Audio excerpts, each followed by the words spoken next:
ọwọ́ ọlọ́pàá kwara tẹ àwọn ajínigbé méjì.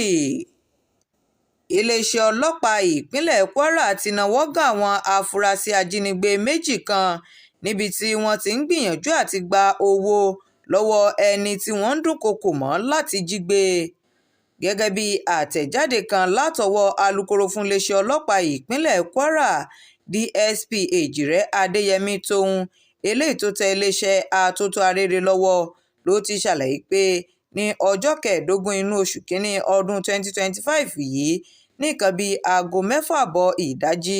ní olùgbé abba àjùbà fúlàní kan tó wà ní iléṣà bárúbà ṣe àwárí bébà tí wọ́n kọ àwọn ẹ̀rọ ìbánisọ̀rọ̀ méjì sí lẹ́nu ọ̀nà ilé rẹ̀. nígbà tí ó pe ọ̀kan lára àwọn nọ́mbà náà ni ẹni náà dúnkookò láti jí àtòun àtàwọn mọ̀lẹ́bí rẹ̀ gbé àyàfi tó bá san owó mílíọ̀nù lọ́nà 20 náírà. lẹ́yìn ìdúnàádúrà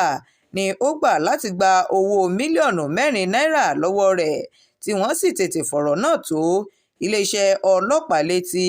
léyìí tí àwọn ẹ̀ka tó ń ṣiṣẹ́ ìwádìí ìwà ọ̀daràn sì tètè ta kọ́sọ́ sẹ́nu iṣẹ́ wọn tí wọ́n sì wá ẹni tó ní ẹ̀rọ ìbánisọ̀rọ̀ náà tí wọ́n fi náwó gan àwọn afurasí méjèèjì tí orúkọ wọn jẹ́ tukur muhammed àti yahya abdullahi. nígbà tí wọ́n fi ọ̀rọ̀ wá wọn lẹ́nu wò ni wọ́n jẹ́wọ́ wípé àwọn ni àwọn fi ẹ̀rọ ìbánisọ̀rọ̀ sí ẹnu ọ̀nà ilégbèé arákùnrin ọ̀hún láti lè fún láǹfààní àti pé àwọn fún ìdúnàádúrà lórí owó tí yóò san láti fi dóòlà rẹ̀ kí wọ́n má bàa jí gbé. adé tó ń ṣe àfikún rẹ̀ pé nínú ìwádìí náà ni àwọn ti rí wípé àwọn afurasí náà ti ń lo oríṣiríṣi ẹ̀rọ ìbánisọ̀rọ̀ láti fi dúnkookò àti láti fi lọ àwọn ènìyàn lọ́wọ́ gbà.